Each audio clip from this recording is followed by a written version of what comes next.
Ce soir, intéressons-nous au candidat du PCRN, le Parti camerounais pour la réconciliation nationale, Cabral Liby.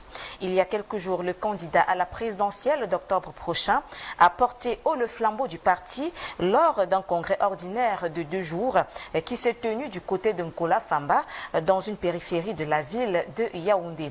C'était un grand rassemblement, c'était un grand moment de rassemblement qui a marqué les esprits des militants de ce parti politique.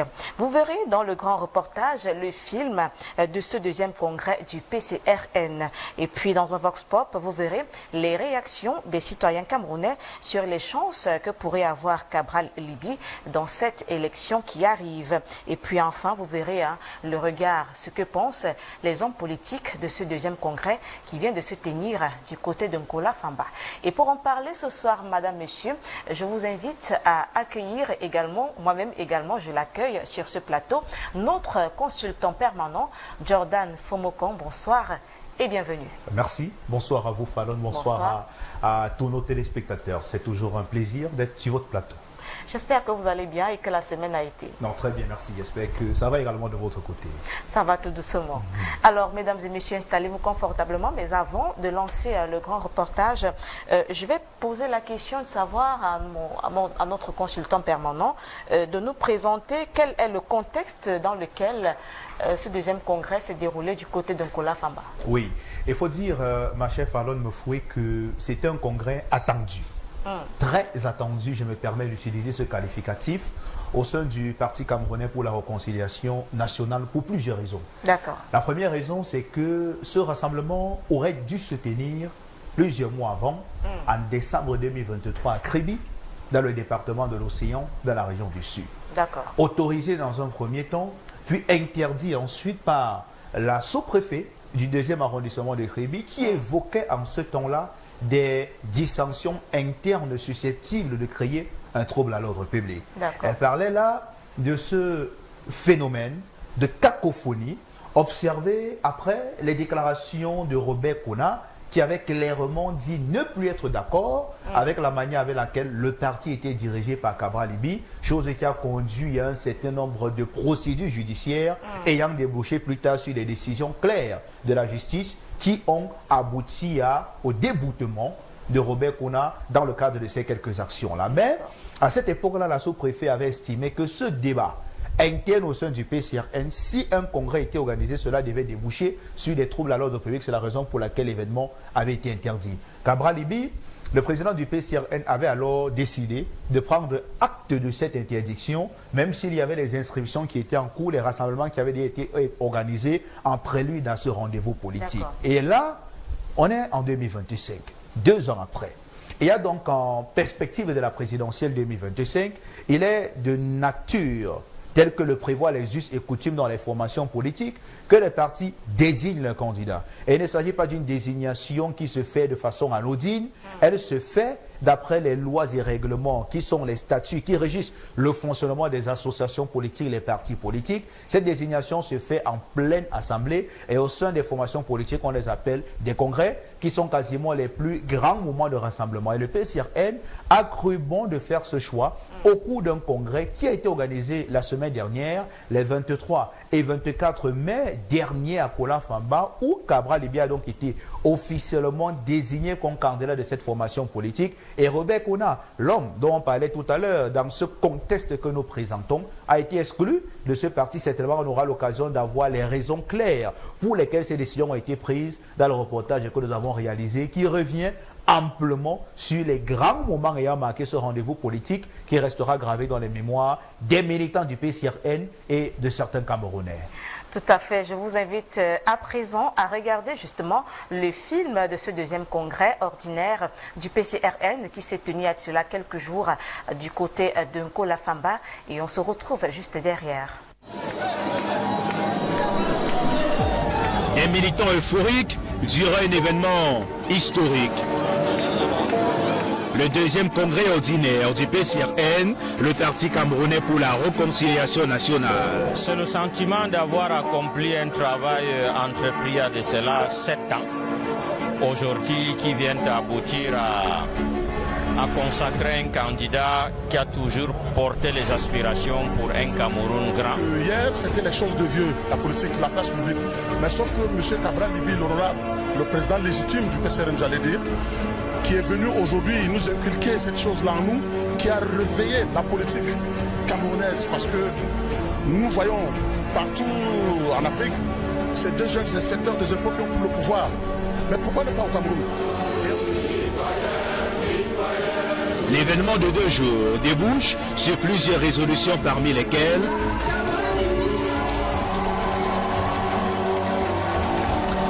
l'investiture de Cabral Libby comme candidat à la prochaine élection présidentielle. Là, je viens de recevoir l'onction du parti, l'investiture du parti. Je vais simplement poursuivre ce que j'ai toujours fait comme président national, c'est-à-dire mobiliser toute la base militante dans l'atteinte de cet objectif. Ce qui veut dire que nous devons porter le message, notre vision, le Cameroun qui protège et qui libère les énergies, dans tous les tréfonds de notre pays. Kola Famba 2025, un congrès qui entre dans l'histoire politique du Cameroun.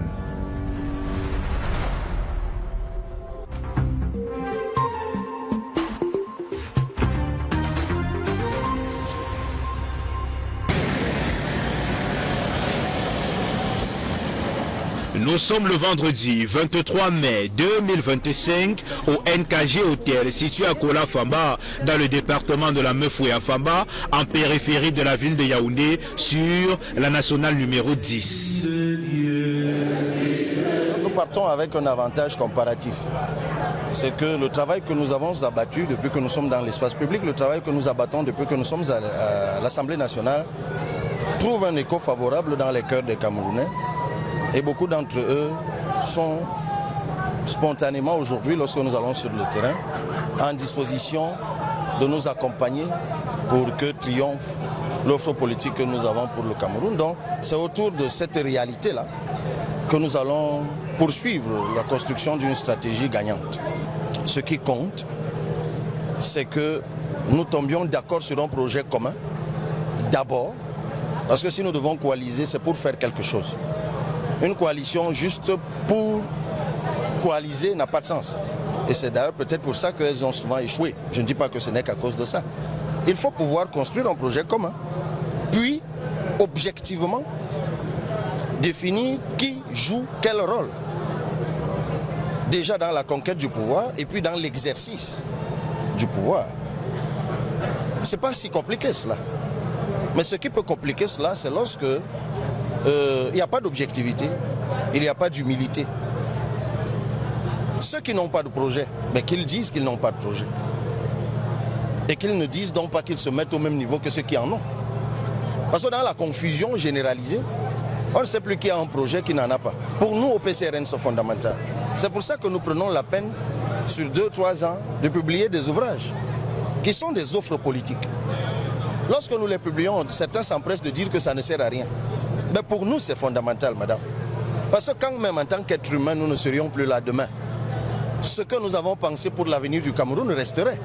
Et d'autres générations pourraient poursuivre ce travail. Donc le projet commun, c'est d'abord quelque chose d'important. Vous êtes 10, vous voulez coaliser. Chacune des 10 organisations politiques apporte quel projet. Puis nous dégageons ensemble les points de convergence et puis nous discutons des points de divergence.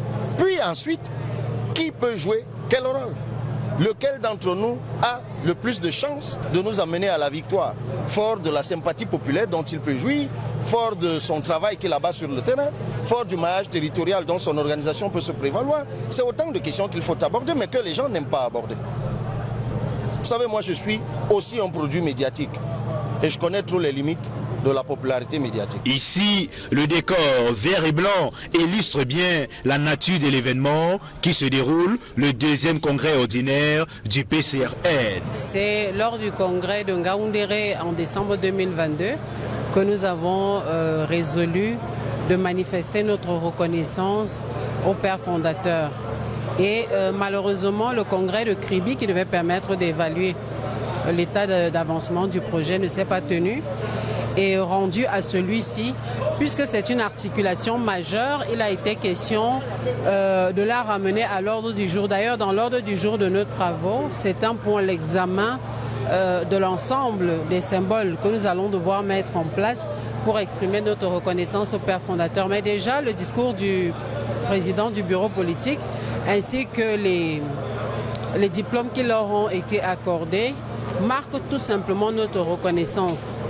Des parents qui se mettent en retrait de cette façon-là pour permettre à la jeunesse de s'exprimer dans un contexte où tout le monde a tendance à dire il faut que les plus jeunes s'alignent derrière les plus âgés, comme si la compétence politique dépendait de l'âge. Il y a lieu de saluer ce que ces papas ont fait. Donc c'est une marque de reconnaissance pour eux d'abord, mais aussi pour tous ces aînés qui reconnaissent la compétence des jeunes, qui sont suffisamment objectifs pour apprécier le travail, l'investissement, le déploiement sur le terrain qu'une dynamique comme celle conduite par le président national Cabral Libye peut mettre en exergue. Après les modalités d'usage, l'exécution de l'hymne national du Cameroun, suivi de l'hymne du Parti camerounais pour la réconciliation nationale, les derniers invités et congressistes ont définitivement pris place.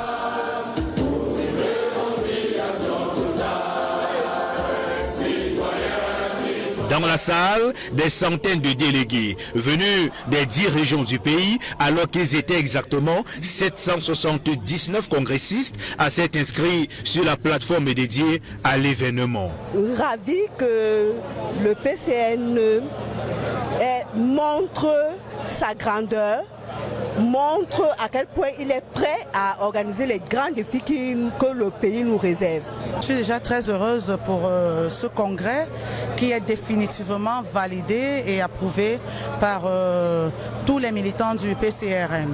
Du fait de la mobilisation grandiose que vous-même pouvez voir, le ressenti est vraiment énorme. Nous sommes tous contents de pouvoir assister à cette merveilleuse rencontre.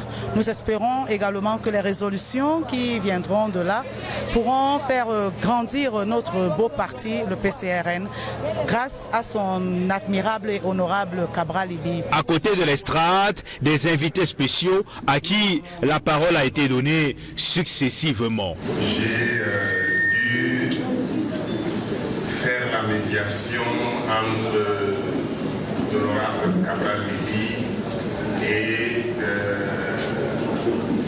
Monsieur Kona Robert.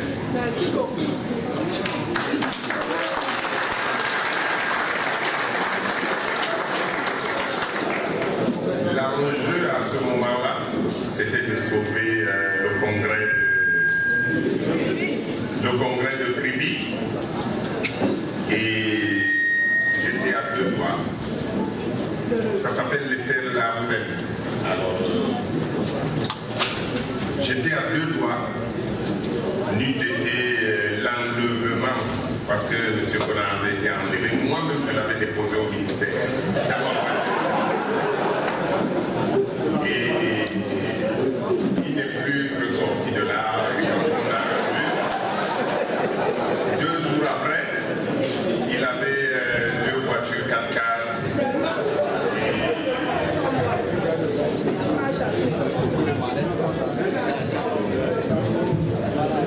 Il avait un nouveau carnet d'adresse. J'accédais en classe de 6e lorsque j'acclamais Paul Biya en connaissant. À Daïdo, à la route qui menait à Bourassa. Vous n'étiez pas encore né. Je suis à 10 ans de la retraite, il est encore là. Comment en est-on arrivé à cette situation? Mieux évolué. Jeune étudiant de première année de licence à l'université de Nantes, durant les années 89,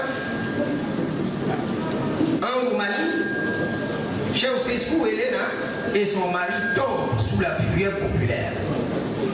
Le président Mitterrand de l'époque appelle son précaré et leur dit il faut libéraliser, il faut de quoi vous allez subir le même sort. Et le premier dictateur africain de l'époque s'est vite converti. Mathieu Guérin. Chez nous, ça a tardé. le constitutionnalisme, ce processus de formation et de réformation des normes constitutionnelles visant à limiter les mandats présidentiels appliquant 6 ans après, en 1996.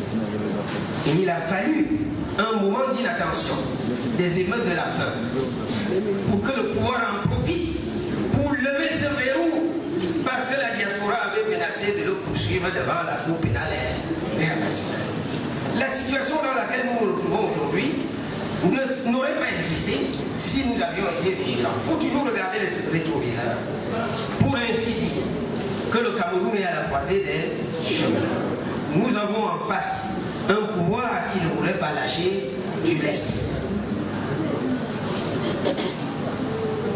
Et il faut donc saluer le leader du PCRN qui, je le dis bien, a commencé à travers le parti Univers en rentrant en contact avec le véritable président authentique, Dieu donné qui était mon chauffeur quand j'étais encore jeune enseignant.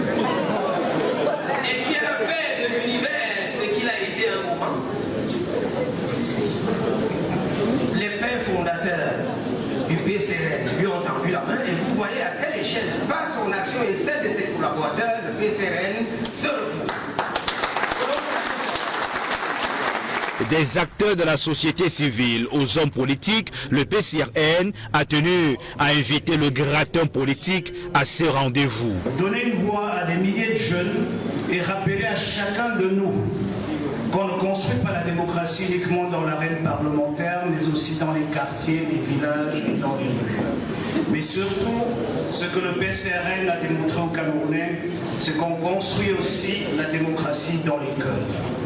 Permettez-moi de saluer cette énergie militante, cet engagement citoyen et la détermination qui vous rassemble ici aujourd'hui pour définir avec lucidité et ambition la prochaine étape de votre marche.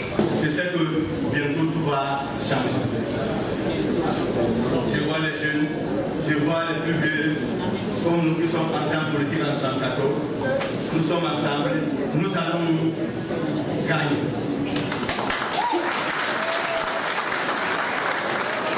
Et c'est une fierté générationnelle de savoir que celui avec qui il y a une vingtaine d'années, une quinzaine d'années par là, était encore à l'université, est une figure politique de poids qui compte dans notre landerneau politique aujourd'hui.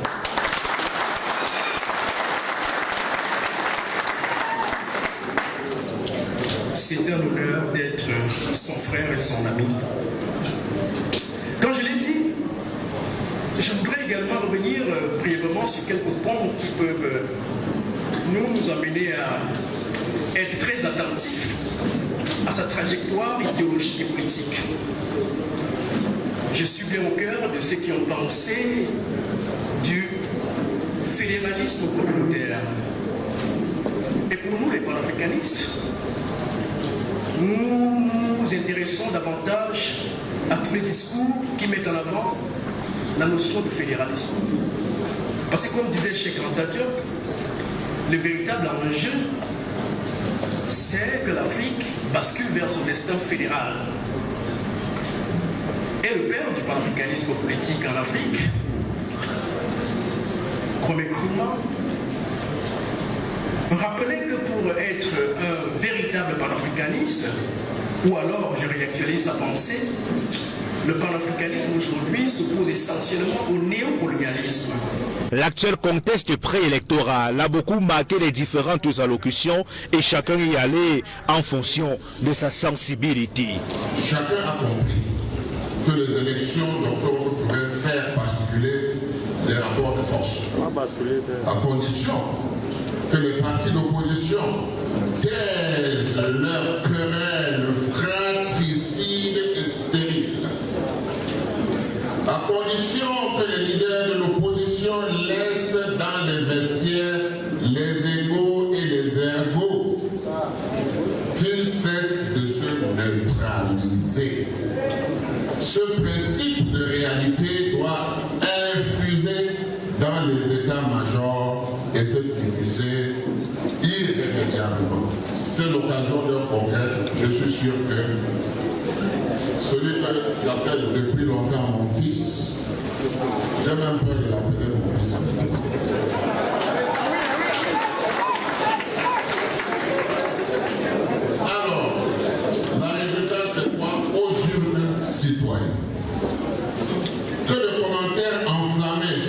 nouvelle appétence, nos compatriotes s'inscrivent massivement sur les listes électorales. En prélude à ce congrès, le bureau politique national du PCRN s'est réuni en session le 21 mai 2025 pour faire le choix du candidat de cette formation politique à la prochaine élection présidentielle. Il s'est agi de classer les candidats par ordre de mérite en retenant comme candidat investi par le parti pour l'élection présidentielle du 2025 celui qui aura obtenu la plus grande moyenne. En cinquième lieu, de produire la résolution d'investiture à l'élection présidentielle du 2025 du candidat du Parti camerounais pour la réconciliation nationale. À l'issue de cette concertation organisée au siège du parti en Kolongo, dans le 4e arrondissement de la ville de Yaoundé, le candidat a été choisi sur la base des critères précis à travers un modus operandi particulier. Il convient de rappeler que la décision qui convoquait la session du Bureau politique national a également créé une commission ad hoc chargée de recevoir tous les dossiers de candidature. Immédiatement après la nomination des membres de la dite commission, celle-ci a rendu public le même 14 mai la composition du dossier de candidature tout en fixant la date limite de recevabilité des dossiers au 19 mai 2025. Le processus était donc indiscutablement statutaire et démocratique. À l'issue des travaux de la session du Bureau politique national, qui, faut-il le rappeler, jouit statutairement de l'exclusivité de la compétence de l'octroi de l'investiture à l'élection présidentielle, conformément aux critères arrêtés à l'article 65 alinéa 1 du règlement intérieur, à savoir l'éloquence des états de service dans le parti, l'engagement dans le militantisme, la maîtrise des enjeux d'ordre politique, économique, social, culturel et environnemental globaux et spécifiques au niveau national et international, la bonne moralité, la notoriété, la popularité, la représentativité et le sérieux des chances de conduire le parti à la victoire, ou en tout cas au meilleur score possible, le tout sans préjudice de la satisfaction des autres obligations prévues par les textes du parti. L'investiture a été accordée au seul candidat qui remplissait largement les exigences statutaires. Il s'agit du candidat Cabral Libi. Une annonce qui suscite l'euphorie dans la salle pleine à craquer. Cabral Libi, le candidat investi par le PCRN, ne passe pas par 4 chemins pour s'adresser aux autres acteurs politiques. S'il n'y a pas de mutualisation, je ne dessine pas le diable. Et que nous allons aux élections, suivez, étendez bien l'oreille, parce que je sais ce que ça va donner après. Si dans ce contexte, nous allons aux élections, reconnaissons les résultats.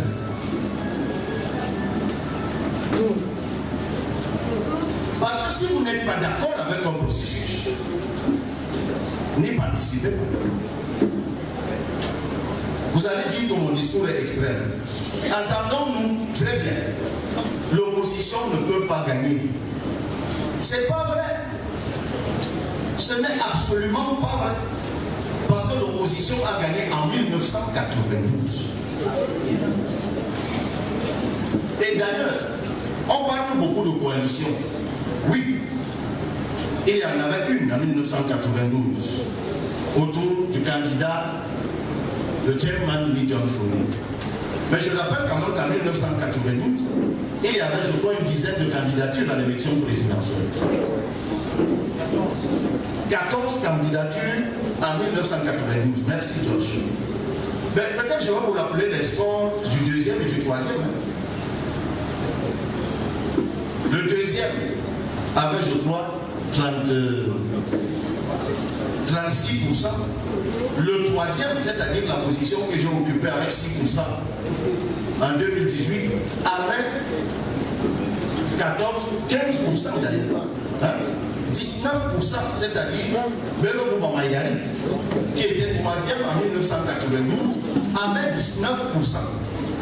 C'est-à-dire que depuis 1992, même le deuxième, en dehors de Ni John Fundi, il n'y a que Ni John Fundi qui est en deuxième position, a pu encore faire le score du troisième en 1992, quand il n'y avait pas Elecam, il n'y avait pas Facebook, il n'y avait pas Internet. Donc moi j'ai un problème avec les idées reçues. C'est ce que j'appelle l'impuissance apprise.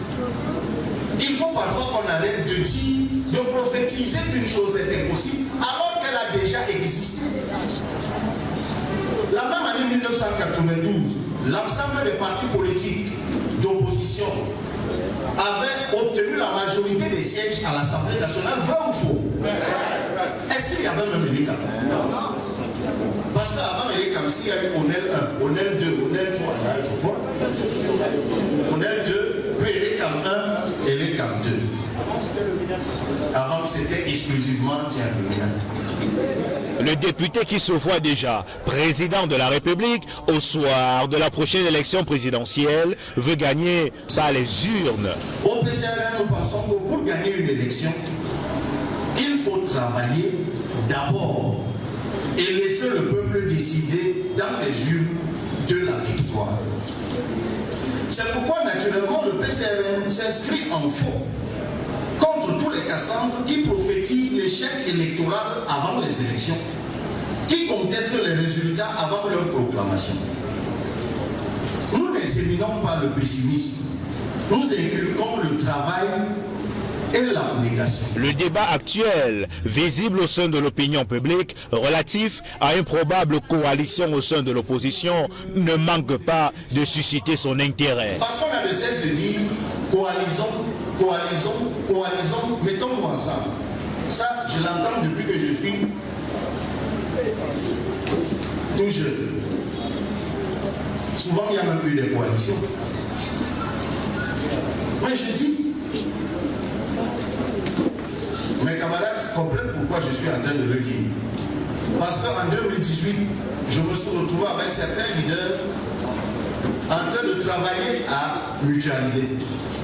Et à la dernière minute, ceux-ci m'ont dit, tu n'es rien, tu es jeune, tu ne connais rien, mets-toi juste derrière. J'ai essayé de leur dire que cette affaire, c'est là. Il y a un homme plus populaire que nous. Il y a eu plus fort que nous dans l'opposition.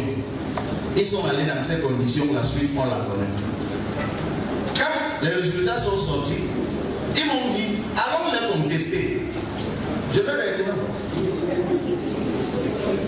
Nous avons accepté ça, non? Nous sommes allés comme ça. Moi, je prépare les prochaines élections. Ça a donné que j'étais devenu bien. Donc, entendons-nous très bien. En ce qui concerne donc le PCRN, nous ne sommes pas des magiciens. Mais nous n'allons pas vivre dans la dépendance de ce que pensent ou veulent les autres. En attendant que les coalitions aboutissent, nous travaillons pour gagner par les urnes. D'abord, lorsque je me réveille le matin, je ne le cache pas et je le dis publiquement, je ne pense pas d'abord à la coalition. Je pense à construire une organisation politique qui un jour peut gagner l'élection par les urnes. Des déclarations marquant ainsi l'ouverture solennelle de ce congrès décisif pour l'avenir de cette formation politique créée en 2003 par des hommes politiques à qui un vibrant hommage a été rendu au début de ce rassemblement qui intervient à quelques mois de l'élection présidentielle. Il n'y a pas mille façons de gagner une élection. C'est de convaincre la majorité des électeurs de voter pour nous, pour notre candidat. Là, je viens de recevoir l'onction du parti, l'investiture du parti. je vais simplement poursuivre ce que j'ai toujours fait comme président national, c'est-à-dire mobiliser toute la base militante dans l'atteinte de cet objectif, ce qui veut dire que nous devons porter le message, notre vision, le Cameroun qui protège et qui libère les énergies, dans tous les tréfonds de notre pays. Nous devons le porter vers tous nos compatriotes, où qu'ils se trouvent, même à l'étranger, et les convaincre de ce que nous avons le meilleur projet, le projet le plus compétitif. Et de nous donner les moyens également, dans l'hypothèse où nous recevons la majorité des suffrages, nous donner les moyens, disais-je, de sécuriser la volonté du peuple, afin que ce soit celle qui soit proclamée à la fin du processus. Pendant tout l'après-midi et la soirée de ce premier jour d'activité, les congressistes ont continué à travailler avec des séances plénières et des travaux en commission dont les résultats seront donnés le lendemain.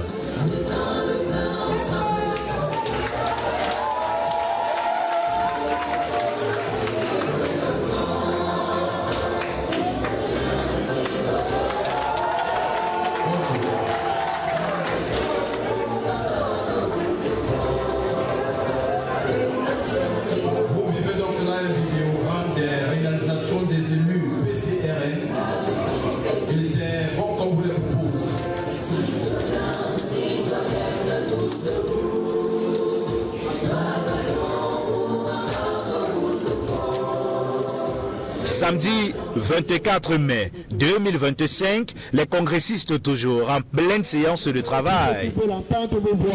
Est-ce que c'est adopté? Est-ce que c'est adopté? En ce jour, une bonne partie de la matinée est consacrée à la levée de fonds. Résolution numéro 1 du bureau du deuxième congrès ordinaire du Parti camerounais pour la réconciliation nationale. Les différents délégués sont invités à apporter leur contribution pour le financement des activités de la prochaine campagne électorale, et cela se passe dans une ambiance qui semble conviviale. 1.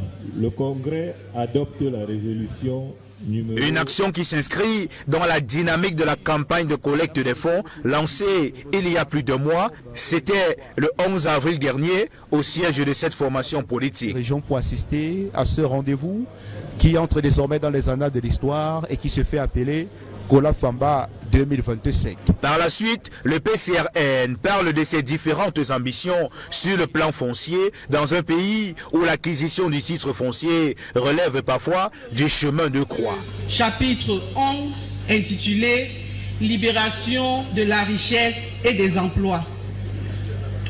Et à ce sujet, que dire de plus qui n'a été amplement explicité par notre président national? Rappelons juste que ce chapitre s'ouvre sur un préalable, le multiplicateur industriel. Principe qui pose que, entre les matières premières et le produit fini se trouve un processus industriel qui crée les conditions de l'industrialisation.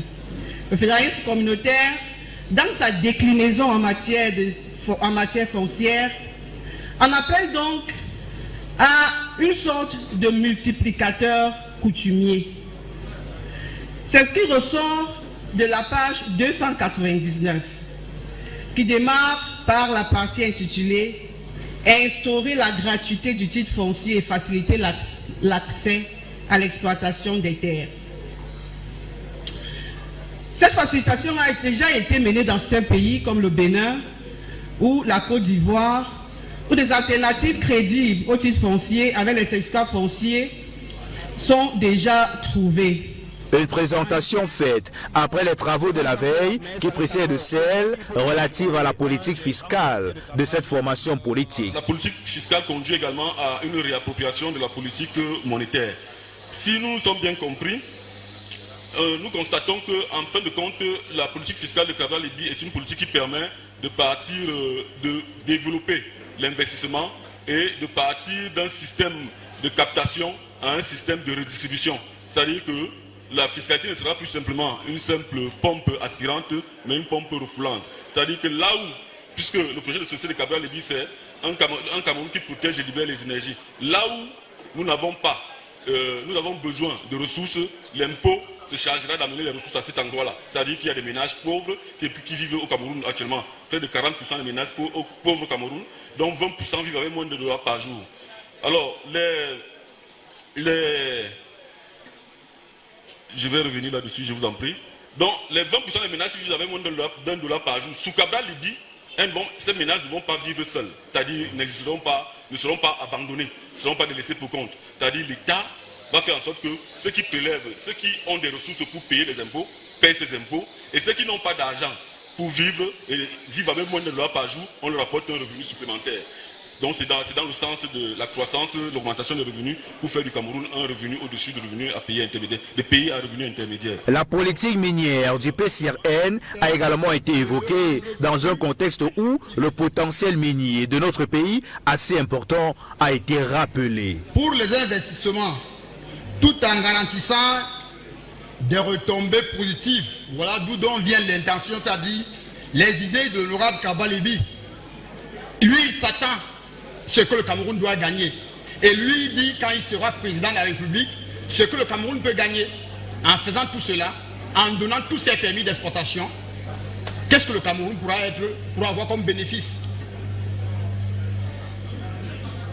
Nous allons explorer les enjeux cruciaux de l'exploitation minière au Cameroun, identifier les défis majeurs auxquels nous sommes confrontés, enfin exquis les positifs promoteurs qu'une réforme bien menée peut offrir.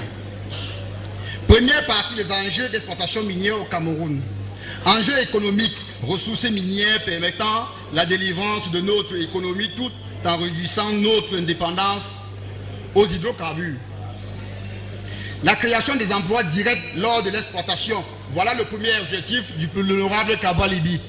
Lorsqu'il sera président de la République, il nous dit que sa premier objectif, c'est l'emploi direct. Après tous ces exposés, devant permettre aux Camerounais et militants de cette formation politique d'être fixés sur leurs ambitions, voici venu le moment de la lecture des grandes résolutions de ce deuxième congrès ordinaire du PCRN. 1. Le Congrès prend acte et donne son onction à l'investiture du PCRN accordée au candidat Cabral Libye pour l'élection présidentielle 2025 au Cameroun.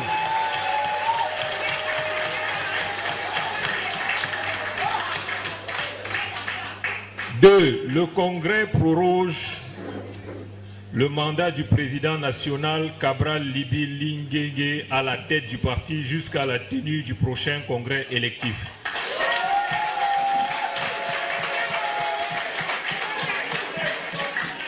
Trois, le Congrès adopte en l'état toutes les résolutions prises par le bureau politique national depuis le congrès extraordinaire de Ngaoundéré. 4.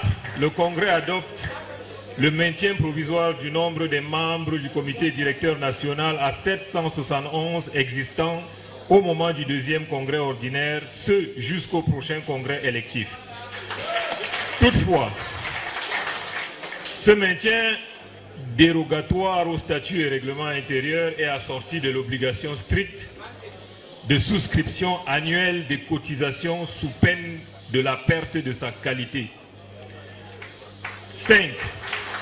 Au sujet du financement de la campagne électorale, le Congrès recommande la fabrication et commercialisation des cartes de fidélité de différents standings pour le financement de la campagne électorale et la mise en place d'une base de données de contribution, l'identification des contributeurs internes et externes, la mise en place d'un comité de suivi et relance des contributions internes, l'institution des levées de fonds au niveau local et la création des campagnes de collecte sur le terrain, le porte-à-porte. La mise à contribution du président national dans la communication, vidéo courte. L'intensification de la communication sur les réseaux sociaux. La communication des mécanismes de levée de fonds dans les forums digitaux des organes du parti. La création des liens incitatifs de contribution envers les sympathisants et l'élite. La création d'un slogan de collecte de fonds de sympathisants, 6 millions de sympathisants. La mise en place d'un challenge de contribution avec récompense à l'échelle nationale. Le lancement de la campagne de collecte de fonds de dons en nature.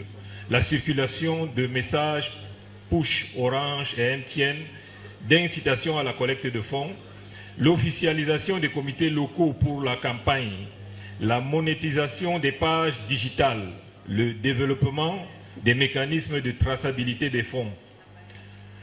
6. Au sujet du sport, de la culture et du social, le Congrès recommande d'implémenter la responsabilité et la politique sportive à la base à travers les délégués à la jeunesse, de restaurer la caisse sécuritaire de santé, d'inviter l'ECAM lors des journées sportives pour exciter les populations à s'inscrire sur la liste électorale, d'organiser des séminaires culturels au cours desquels les talents sportifs et culturels sont mis en avant, d'organiser les activités culturelles et sportives qui ne nécessitent pas de financement, renouveler les anciens délégués car certains ont été défaillants, restaurer le week-end des militants en valorisant le patrimoine culturel et artisanal.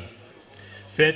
S'agissant de l'évaluation du fonctionnement des démembrements du parti dans la diaspora et l'examen du rayonnement du parti à l'international, le Congrès recommande la mise en place d'un bureau dédié à la diaspora afin d'optimiser la célérité des demandes de coordination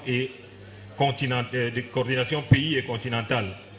La mise en place d'un guichet unique permettant diaspora permanent, diaspora afin de répondre aux demandes d'adhésion de nouveaux camarades. La responsabilisation des coordinations en leur donnant le pouvoir de prendre des décisions en lien spécifique avec leur base. L'innovation idéologique par l'adhésion à l'espace AES. La mise en place d'une commission spéciale devant dresser un rapport sur les sujets spécifiques de la diaspora avec des recommandations spécifiques. Cabral Libye, le candidat investi par le parti, s'exprime et pour lui, loin de l'euphorie, le travail ne fait que commencer. Nous devons redonner la dignité au peuple camerounais. Les pays pauvres sont pauvres parce que ceux qui les dirigent prennent des décisions créatrices de pauvreté. La pauvreté n'est pas une fatalité. Elle est le résultat de politiques mal pensées, d'inégalités accumulées, de promesses non tenues. Elle est la conséquence d'un système qui, depuis trop longtemps, abandonne les plus faibles et protège les plus forts. Aujourd'hui, plus de 60% des Camerounais, ça n'en donne pas l'impression, vivent en dessous du seuil de pauvreté. Dans nos campagnes, dans nos quartiers populaires, dans nos bourgades oubliées, des millions de femmes, d'hommes et d'enfants luttent chaque jour, non pas pour vivre, mais pour survivre. C'est inacceptable, c'est indigne et c'est révoltant. Le PCRN refuse la résignation. Nous refusons qu'un enfant aille à l'école le ventre vide. Nous refusons qu'une mère accouche sur une natte, faute de moyens. Nous refusons qu'un jeune diplômé reste à la maison pendant que les marchés publics sont confisqués par une poignée. C'est pourquoi nous proposons une politique audacieuse de lutte contre la pauvreté, fondée sur 3 piliers: le travail, la solidarité et la dignité. Oui, nous pouvons créer de la richesse autrement.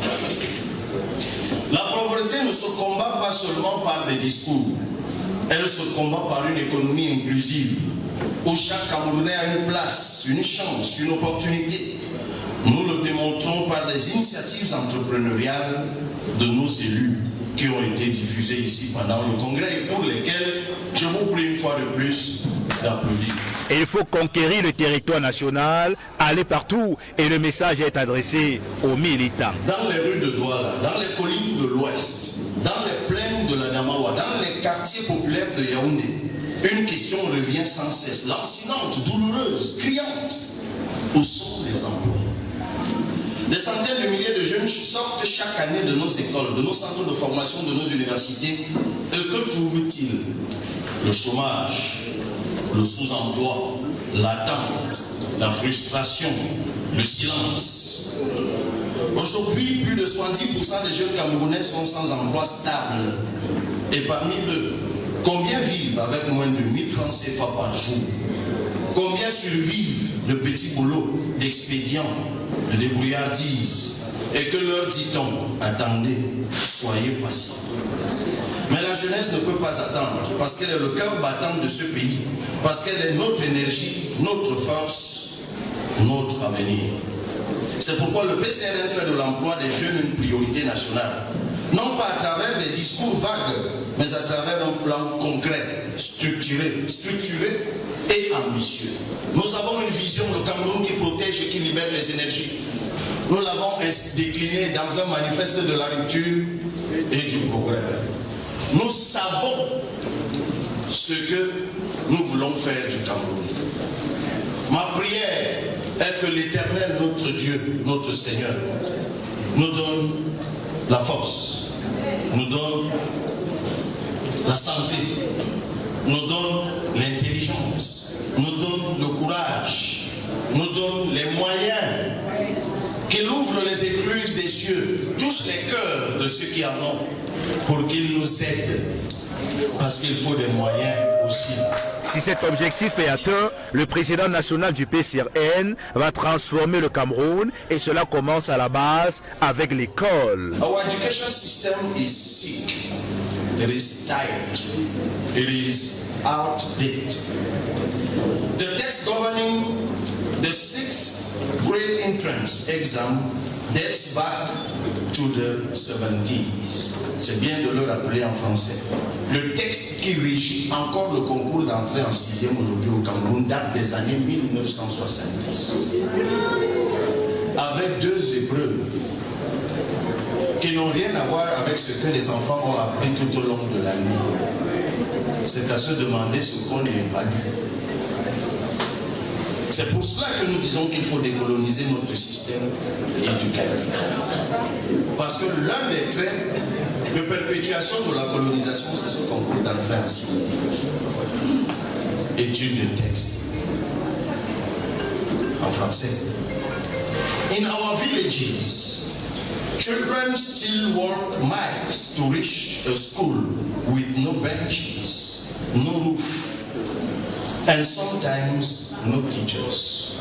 Il y a quelques jours encore, nous nous sommes arrêtés, Jacques est là dans la salle, dans la commune de Bibémi, Jacques est là.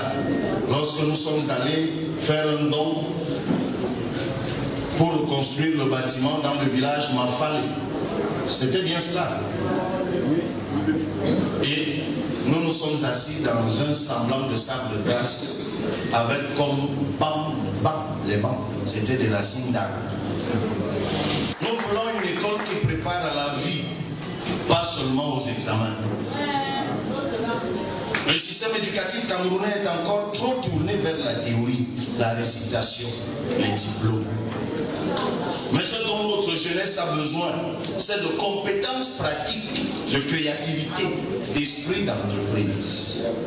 Nous allons réformer l'enseignement technique et professionnel pour le reconnecter aux réalités économiques, agriculture moderne, numérique, énergie, artisanat, gestion de projets.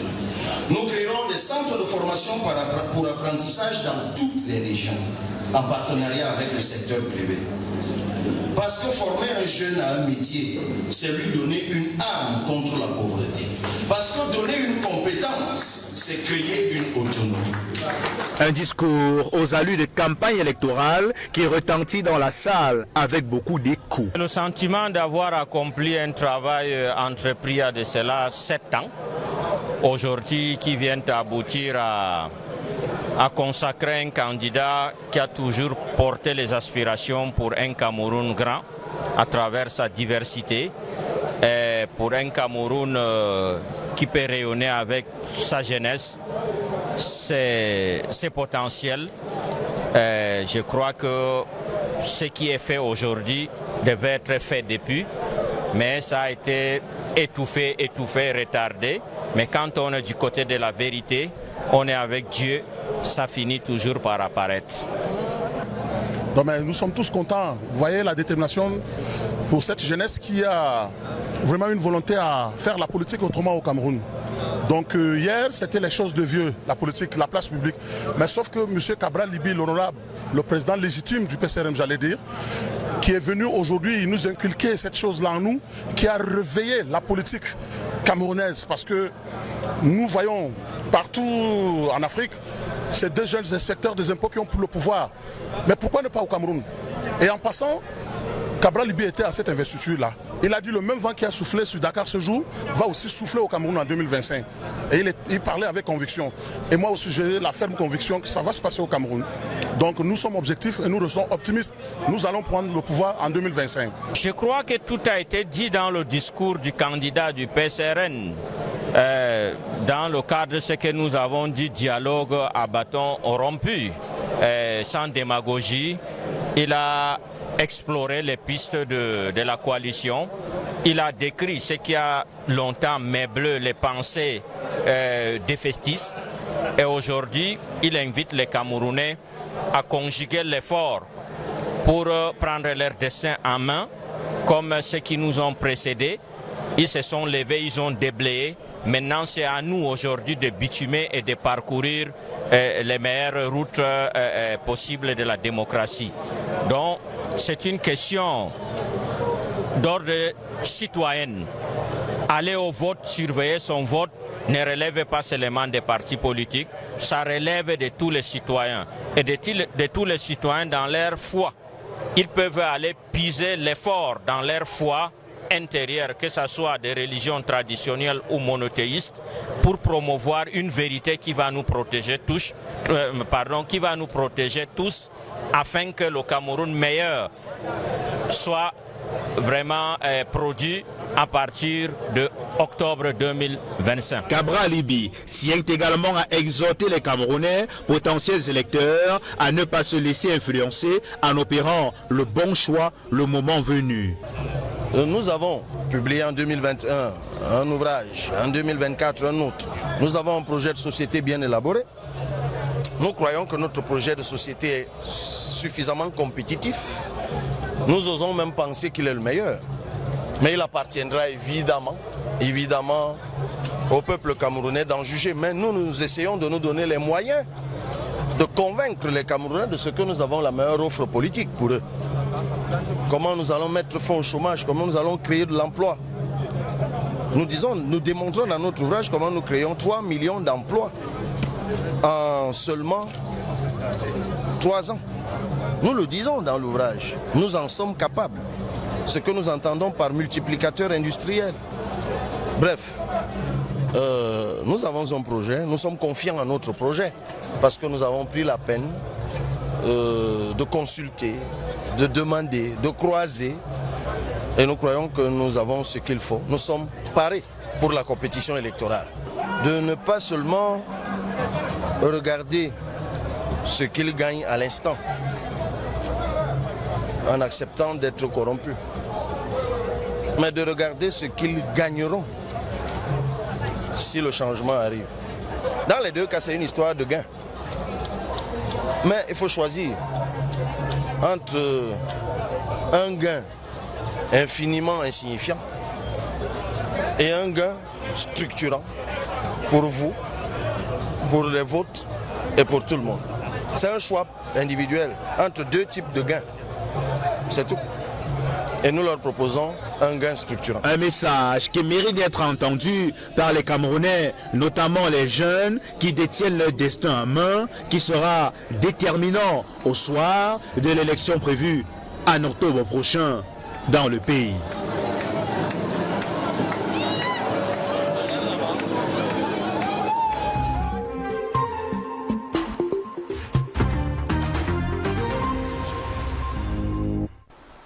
De retour sur ce plateau de Sur le chemin des élections, vous venez de regarder le film du deuxième congrès ordinaire du PCRN qui s'est tenu il y a de cela quelques jours du côté de Nkola Famba. Alors, première question à mon consultant permanent, Robert Kouna, exclu du parti. Pourquoi? Pour indiscipline, pour soupçon de collusion et même de compromission avec l'administration et pour bien d'autres raisons encore. Ça n'a pas clairement été dit. Mais au regard des actions qui ont précédé cette exclusion, on se permet d'évoquer ces éléments. Souvenez-vous, ma chère Fallon Mefoué, Robert Kouna qui arrive à Yaoundé et rencontre le ministre de l'administration territoriale. Lui-même l'a clairement dit. Dans le cadre de ce congrès et à travers les prises de parole qui ont été visibles dans le reportage que nous avons diffusé, il y a celle d'Abdourahmane Amadou Baba. Cet acteur politique qui s'exprime beaucoup sur les questions de sport, mais qui est également un spécialiste des questions électorales, qui fait d'ailleurs partie de ces acteurs qui ont décidé d'attaquer ou alors de porter plainte contre Elections Cameroun par rapport à un certain nombre de raisons, dans le cadre de cette présidentielle. Il était invité à ce congrès et on a d'ailleurs vu lui et bien d'autres personnalités encore du monde politique présentes à cet événement. Il a déclaré avoir été quasiment le mandataire pour jouer les bons offices dans le cadre de la crise qui a secoué le PCRN à un moment donné où Cabral Libi était opposé à Robert Kouna. Certains ont parlé de faction en ce temps-là, même s'il n'en était absolument rien. Dans le cadre donc de cette mission de réconciliation, il a clairement dit que c'est lui qui a fait en sorte que Robert Kouna quitte la région de l'extrême nord pour venir à Yaoundé et discuter afin de trouver un terrain d'entente pour sortir de la guerre et sortir de la bagarre. Seulement, il a été surpris par le fait que Robert Kouna se soit plus tard retrouvé au niveau du ministère de l'administration territoriale. Et il s'est donc demandé, et nous avons appris dans le cadre de ce congrès, c'est qu'il est parti chercher à ce niveau.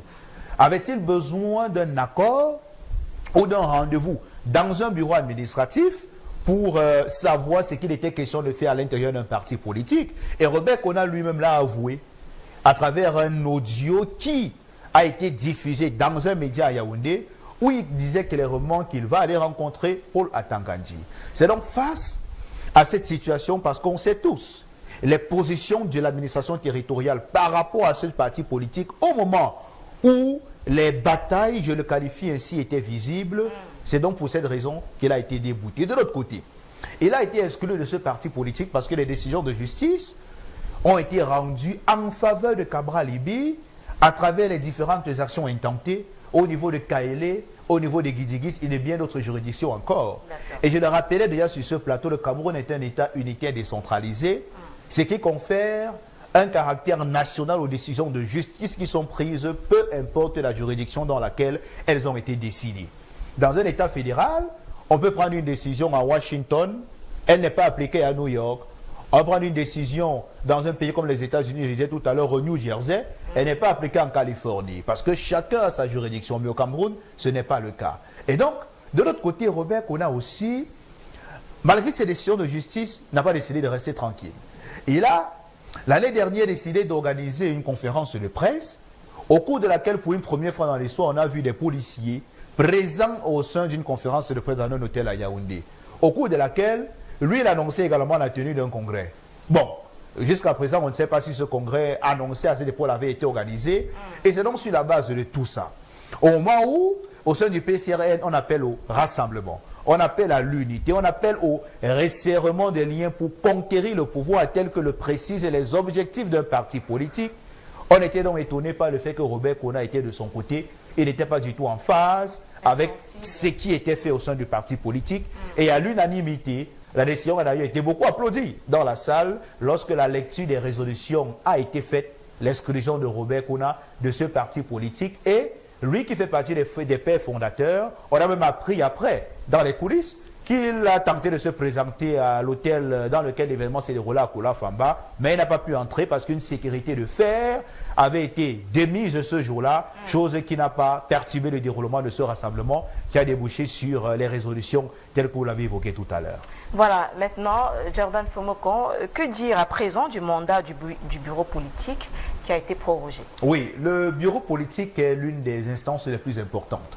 Au sein d'une formation politique, c'est à l'intérieur qu'on débat de la politique générale du parti. C'est à l'intérieur qu'on réfléchit s'il y a la possibilité ou pas de modifier les statuts. C'est à l'intérieur qu'on voit également quelle est la logique dans laquelle le parti doit se positionner. C'est à l'intérieur qu'on décide également des positionnements idéologiques d'un parti politique. Parce qu'il y a, en cette période de préélectorale, beaucoup de choses qui sont dites sur la scène politique au Cameroun. Et on oublie certains éléments. L'échiquier politique qui n'est pas beaucoup observé dans notre pays. C'est à l'intérieur du bureau politique qu'on décide effectivement quel est le plan d'un parti politique, quelle est son idéologie, quelle est la case qu'il occupe dans l'échiquier politique, qui est ce tableau qui classe les partis politiques en fonction de leurs différentes idéologies. C'est à l'intérieur aussi qu'on voit s'il faut prendre de position sur un sujet d'actualité majeure, s'il y a une actualité à l'international, quelle est la position du parti. C'est à l'intérieur qu'on voit tout ça. Et donc, le PCRN a cru bon de ne pas changer les membres de ce bureau politique-là, surtout que nous sommes dans un contexte préélectoral où, comme on a vu dans d'autres partis politiques, il y a des nominations, il n'y a pas eu des radiations, le PCRN qui veut conquérir le pouvoir estime aussi que ceux qui sont là, à qui on n'a pas beaucoup de choses à reprocher, sont les personnes les plus idéales qui peuvent conduire ce parti politique à la victoire. Et c'est la raison pour laquelle le mandat a été prorogé. Très certainement, là, c'est une analyse que je fais jusqu'au prochain congrès qui sera organisé, évidemment, après l'élection présidentielle. La date n'a pas encore été publiée. D'accord. Maintenant, vous allez nous dire pourquoi le choix du parti se porte sur Cabral Libby et pourquoi pas sur quelqu'un d'autre. Oui. Il faut dire que avant l'organisation de ce congrès, il y a un communiqué qui avait déjà été publié dans lequel on avait pu lire que le candidat du PCRN avait déjà été choisi. Le congrès a été cette occasion de prendre acte de cette décision qui avait déjà été prise en amont, qui a obéi à un certain nombre de critères. Et les Camerounais qui ont pu lire ce communiqué ont certainement constaté que parmi les critères évoqués par le parti, il y avait par exemple la popularité du candidat. Parce qu'il faut dire, à l'intérieur d'une équipe de football, ce n'est pas tous les joueurs qui ont la même popularité. Tout à fait. Et l'illustration de cette popularité se manifeste lorsqu'il y a par exemple un match et il y a des jeunes qui auront un maillot par rapport à un joueur moins que certains autres joueurs. Et donc, qui se démarquent plutôt les autres. Tout à fait. Et au PCRN, ils ont allé sur ce critère, bien d'autres encore. Et aussi, le choix a donc été fait sur Cabral Libby. Parce qu'au PCRN, en l'état, je crois que c'est lui le seul militant de ce parti qui a été candidat déjà une fois à l'élection présidentielle. Souvenons-nous, en 2018, où il est sorti pour la première fois qu'il a déposé sa candidature, troisième à cette élection présidentielle, un score qui a été jugé historique par certains Camerounais, alors qu'il était candidat en cette année-là pour le parti Univers de Kouvredo. Donc c'est sur cette base-là que le PCRN a cru bon de jeter son dévolu sur Cabral Libby, qui est la personne qui, selon cette formation politique, est la plus à même à leur permettre d'avoir une victoire en 2025 ou alors de faire au moins le meilleur score possible, parce que c'est ce qui a également été contenu dans leurs différentes communications publiées sur le sujet. Et pour ça, il faut se battre, il faut travailler, il faut faire un maillage sur le terrain, il faut de l'argent. Et c'est également l'une des raisons pour lesquelles, au cours de ce congrès, il y a eu une bonne partie de la journée, la deuxième en tout cas, qui a été consacrée à un lever de fonds. Et c'est pas moins d'1 million qui ont été collectés seulement ce jour-là, avec des promesses d'au moins 10 millions de francs CFA, ce qui entre dans la levée de fonds qui avait déjà été annoncée quelques jours avant, où le PCN dit vouloir au moins 7 milliards de francs CFA pour la présidentielle. Vont-ils atteindre cet objectif? On attend de voir. Et j'ai également envie de poser la question de savoir quelles sont les chances de Cabral Libby face à l'élection présidentielle à venir. La question a été posée aux citoyens camerounais. Je vous invite de regarder leur réaction dans cet élément. Les élections, le vote c'est individuel, mais pour moi, mon candidat c'est Cabral. Oui. C'est l'homme qui me convainc actuellement. Et je suis derrière lui. Parce que quand je suis ses actions, je suis ses intentions, il me convainc. Donc, moi, mon candidat, c'est lui, c'est Cabral. Je ne pense pas qu'il ait plus de chance qu'en 2018, parce qu'il avait un peu la nouveauté et la fraîcheur avec lui en 2018. Maintenant, les gens le connaissent un peu mieux et bon, il a aussi eu à avoir des événements qui ont un peu baissé sa cote de popularité. Donc, je ne sais pas ce qui va se passer entre-temps, mais s'il n'a pas gagné en 2018 avec toute la hype qu'il avait avec lui, je ne vois pas forcément comment ça va se passer en 2027. Oui, il a les fortes chances, sauf que il a certains petits problèmes là-bas au niveau de la hiérarchie. Mais je pense que ça va s'arranger. En dehors de ça, il a toutes les chances. Parce qu'il convainc tout le monde par rapport à ses intentions et à ce qu'il prévoit pour l'amélioration du fonctionnement du pays. Oui. il me convainc. C'est mon candidat. Le tout, c'est la base. Il faut commencer par la petite élection qui soit. Déjà, je pense, municipale. Commence là, quand vous avez des conseils municipaux, un grand nombre, vous assiégez votre base. Vous solidifiez votre base normalement avant de songer à gagner une élection présidentielle. L'élection présidentielle ne se gagne pas du jour au lendemain en un claquement de doigts. C'est beaucoup de travail et beaucoup de persévérance. Donc, selon moi, Cabral Liby aura un taux, mais de là à dire qu'il va gagner l'élection, c'est s'emballer un peu trop vite, moi je pense. C'est s'emballer. Et il a encore du temps, il est encore jeune. Pas lui, il ne s'agit pas d'une personne, parce que généralement on met toujours la personne dans le parti, mais il faut que l'idéologie du parti soit forte. Le PCRN a encore beaucoup de jours devant lui à se préparer pour de telles échéances. Donc je pense que pour cette échéance, je doute fort. Le PCRN n'est pas encore prêt pour ça. Il peut faire un bon chiffre, il peut faire un bon taux, se préparer pour les prochaines séances, mais dire qu'il a remporté l'élection, je doute fort.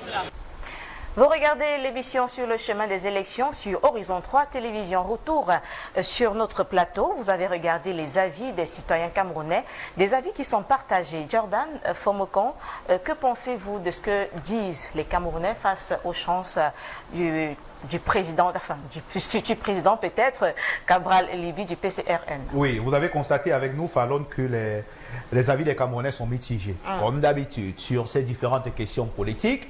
Nous sommes en démocratie et chacun a la latitude de dire ce qu'il veut dans le respect de la loi, en toute liberté. Et il y a dans ces avis partagés des Camerounais, certains estiment que oui, Cabral Liby serait la solution à leurs problèmes, mais d'autres pensent que la popularité qu'il avait, on a par exemple écouté un Camerounais qui l'a clairement dit, la popularité qu'il avait en 2018, c'est un peu effrité avec le temps. C'est son avis.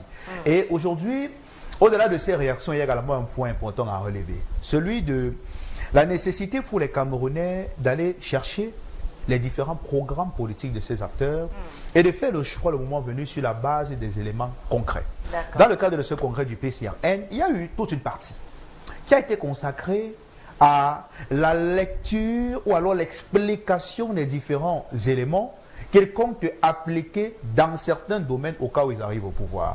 Ils ont insisté par exemple sur la politique foncière. Vous êtes sans ignorer qu'aujourd'hui le Cameroun est une curiosité planétaire. Curiosité du point de vue de la politique foncière. On a par exemple appris cette semaine que le ministre des Domaines du Cadastre a publié une correspondance adressée à une autorité administrative dans la région septentrionale, dans les régions septentrionales, pour lui rappeler qu'il avait commencé un travail de morcellement par rapport à une entité qui doit stopper ça très rapidement. Ce sont des images qui sont très rares dans certains autres États.